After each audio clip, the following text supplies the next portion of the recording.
Hello everyone, step to success classes में आप सभी का स्वागत है।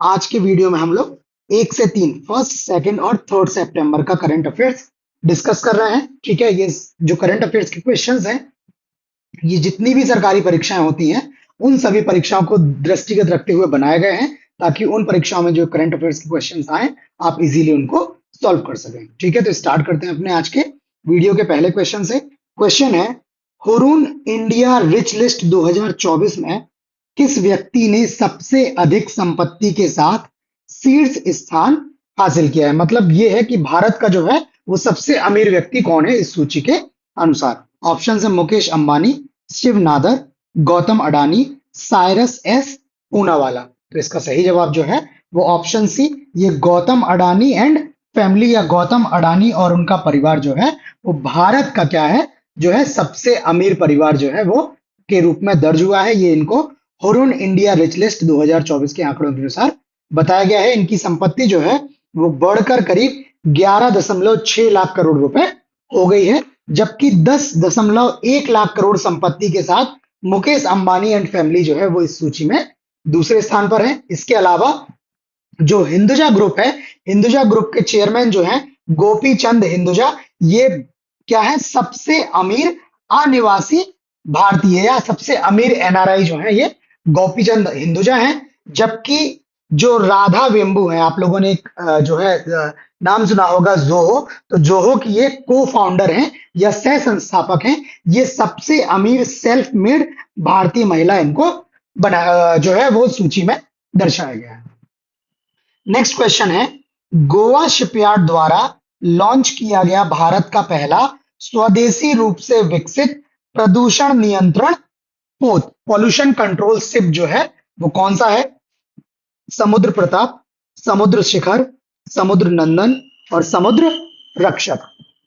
तो इसका सही जवाब जो है वो ऑप्शन ए, ये समुद्र प्रताप नाम से जो है वो गोवा शिपयार्ड द्वारा भारत का पहला स्वदेशी रूप से विकसित प्रदूषण नियंत्रण पोत जो है वो लॉन्च किया गया है। और ये जो पोत है ये गोवा शिपयार्ड ने भारतीय तटरक्षक बल या इंडियन कोस्ट गार्ड्स के लिए डिजाइन और निर्मित किया है। और इस पोत का जो उद्देश्य है वो क्या है, जो भारत के समुद्री तट हैं उन समुद्री तटों पर तेल रिसाव को रोकने में मदद करना। इस लक्ष्य से जो है, इस लक्ष्य की पूर्ति के लिए इस पोत का निर्माण किया गया है और ये भारत में ही डिजाइन किया गया है, भारत में ही क्या है स्वदेशी रूप से ये निर्मित है। इस पोत में जो सामग्री लगी है, जो इसमें उपकरण लगे हैं, वो भी जो है 60% तक क्या है, भारतीय है।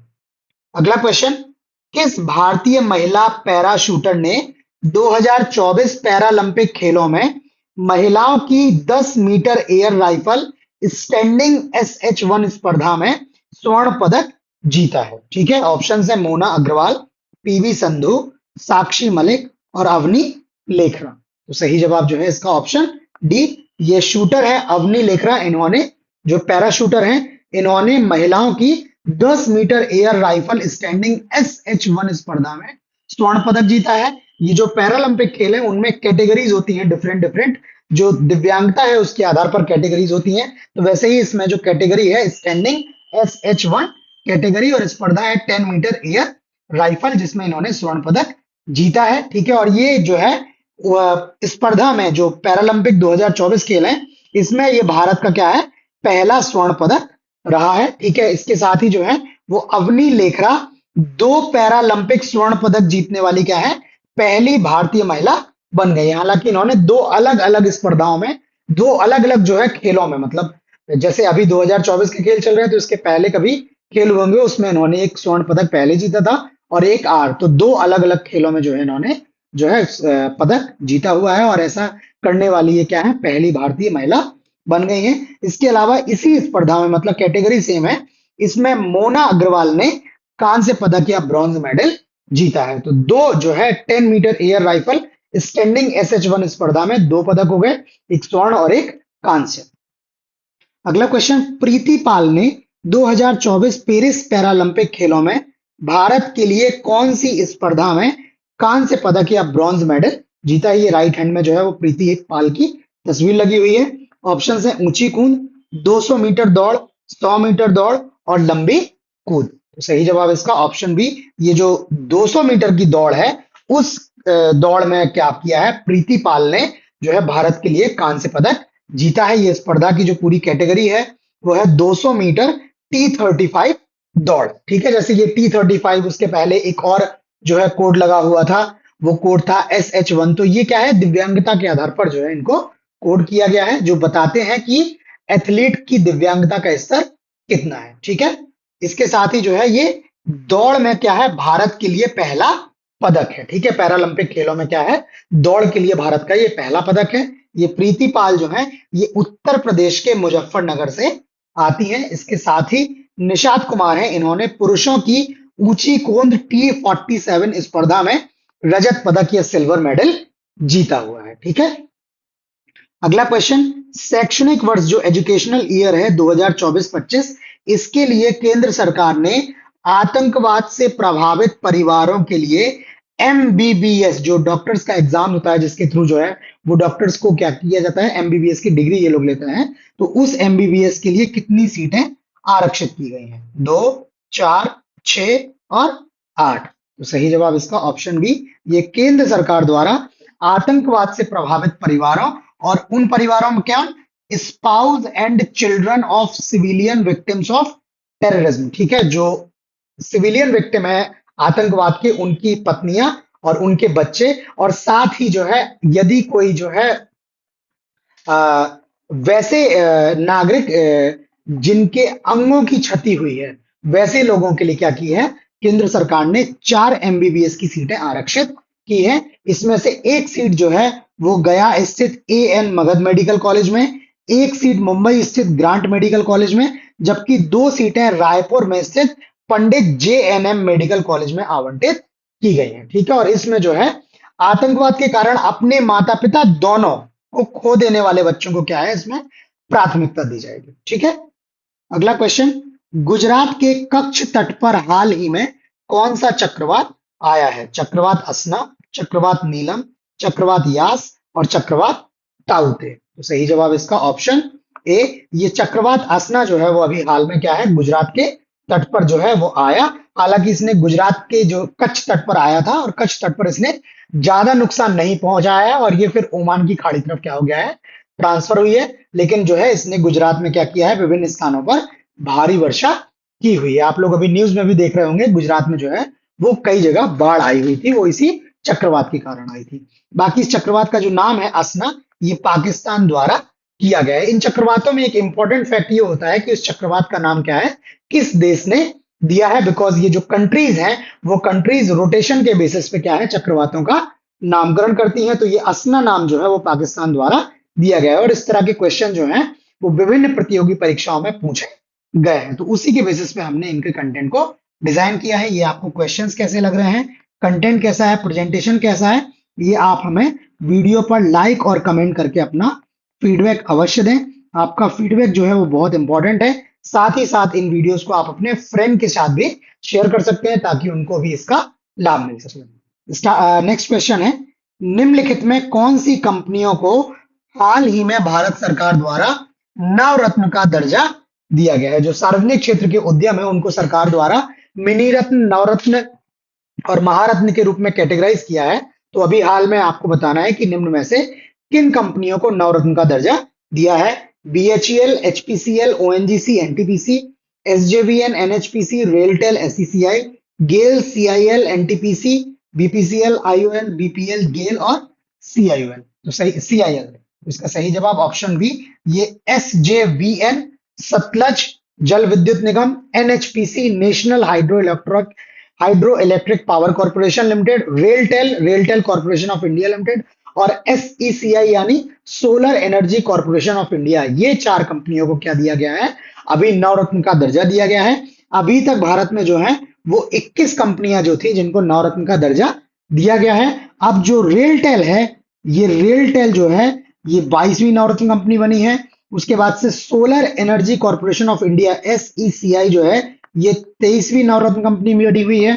National hydro power corporation limited जो है ये 24वीं नवरत्न कंपनी बनी है, और ये SJVN जो है ये 25वीं नवरत्न कंपनी बनी हुई है। तो आप भारत में जो है वो टोटल 25 नवरत्न का दर्जा प्राप्त करने वाले क्या हैं, सार्वजनिक क्षेत्र के उद्यम बन गए हुए हैं। ठीक है, आपसे पूछा जा सकता है कि टोटल नवरत्न कंपनियां कितनी हैं, तो अब वर्तमान में कितनी हो गई हैं, 25 हो गई हैं। ये 4 नए एडिशन है। ठीक है, ये सारी डिटेल इसी के बारे में लिखी हुई है, अगर आप चाहें तो इसका स्क्रीनशॉट ले सकते हैं। अदरवाइज ये नीचे हमने अपने टेलीग्राम ग्रुप का यूजर नेम, व्हाट्सएप नंबर दिया हुआ है। इसके अलावा वीडियो डिस्क्रिप्शन में टेलीग्राम ग्रुप का लिंक भी दिया है, तो आप उस लिंक के माध्यम से हमसे जुड़ के ये सारा कंटेंट पीडीएफ के फॉर्म में भी आप हमसे प्राप्त कर सकते हैं। ये टाइम टू टाइम आपको पीडीएफ के फॉर्म में प्रोवाइड किया जाता है। इजीली आप इसको मोबाइल पे पढ़ सकते हैं। साथ ही इनको क्या किया है, इनमें कलर के थ्रू जो इंपॉर्टेंट फैक्ट्स है उनको हाईलाइट किया है, तो कोई भी इंपॉर्टेंट चीज जिससे आपसे मिस ना हो। तो अगर आप चाहें तो टेलीग्राम या व्हाट्सएप के माध्यम से हमसे संपर्क करके ये करंट अफेयर्स की, जो डेली करंट अफेयर्स की हमारी श्रृंखला है, उसकी सारी पीडीएफ ले सकते हैं। ठीक है, बाकी आपको वीडियो कैसा लग रहा है ये लाइक करके और कमेंट करके अपना फीडबैक देना बिल्कुल भी ना भूलें। आपका फीडबैक जो है वो बहुत इंपॉर्टेंट है। अगला क्वेश्चन है, भारतीय नौसेना के किस जहाज ने स्पेनिश नौसेना जहाज अटालिया के साथ भूमध्य सागर में समुद्री साझेदारी अभ्यास मैरीटाइम पार्टनरशिप एक्सरसाइज का आयोजन किया है? INS Vikramaditya, INS Kolkata, INS Tabar और आईएनएस सह्याद्री। तो सही जवाब इसका ऑप्शन सी, ये भारतीय नौसेना का पोत जो है इंडियन नेवल शिप आईएनएस तवर ने क्या किया है, भूमध्य सागर में स्पेन के जहाज जिसका नाम है अटालिया, उसके साथ क्या है, समुद्री साझेदारी अभ्यास या मैरीटाइम पार्टनरशिप एक्सरसाइज का आयोजन किया है। तो हो सकता है आपसे पूछा जाए कि ये समुद्री साझेदारी अभ्यास जो है वो भारत ने किसके साथ किया है, तो स्पेन के साथ, और दोनों देशों के पोत तबर और अटालिया इसमें जो है वो भाग लिया है। और ये आयोजन जो है वो 27 अगस्त 2024 के बाद जब स्पेन से जो आईएनएस तबर भारत लौट रहा था, तो उस टाइम इन्होंने भूमध्य सागर में ये अभ्यास किया है। और इस अभ्यास का उद्देश्य जो है भारत और स्पेन के बीच समुद्री सहयोग या मैरीटाइम कोऑपरेशन को मजबूत करना और द्विपक्षीय जो बाइलेटरल रिलेशंस हैं उन संबंधों को बढ़ावा देने के उद्देश्य से किया गया है।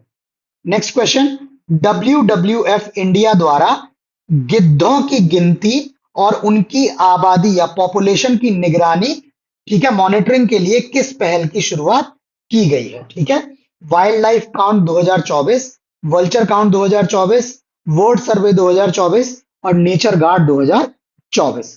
तो सही जवाब इसका ऑप्शन बी, ये वल्चर काउंट 2024 नाम से जो है WWF इंडिया द्वारा जो गिद्ध या वल्चर्स हैं उनकी काउंटिंग और उनकी पॉपुलेशन की मॉनिटरिंग के लिए एक पहल की शुरुआत की गई है। ठीक है, ये अभियान जो है वो 7 सितंबर से लेके 6 अक्टूबर 2024 तक जारी रहेगा। और ये इंपॉर्टेंट इसलिए है बिकॉज जो गिद्ध हैं इनको पारिस्थितिकी तंत्र या इकोसिस्टम का स्वच्छता कार्यकर्ता या सैनिटेशन वर्कर जो है वो माना जाता है, क्योंकि ये जो सड़े हुए मांस जो होता है, जो रोटन जो मांस होता है, मीट होता है, उसको ये खाकर क्या करते हैं, बीमारियों के प्रसार को रोकते हैं। और ये पारिस्थितिकी संतुलन जो इकोसिस्टम है उसको बैलेंस करने में क्या करते हैं, महत्वपूर्ण योगदान देते हैं। इसलिए इनका संरक्षण क्या है, अत्यंत महत्वपूर्ण है। और इनकी जनसंख्या जो है वो काफी ज्यादा जो है वो वल्नरेबल है। इनको क्या है, कुछ चीजों की वजह से, एक तो इनके जो प्राकृतिक आवास है उसमें क्षरण हुआ है,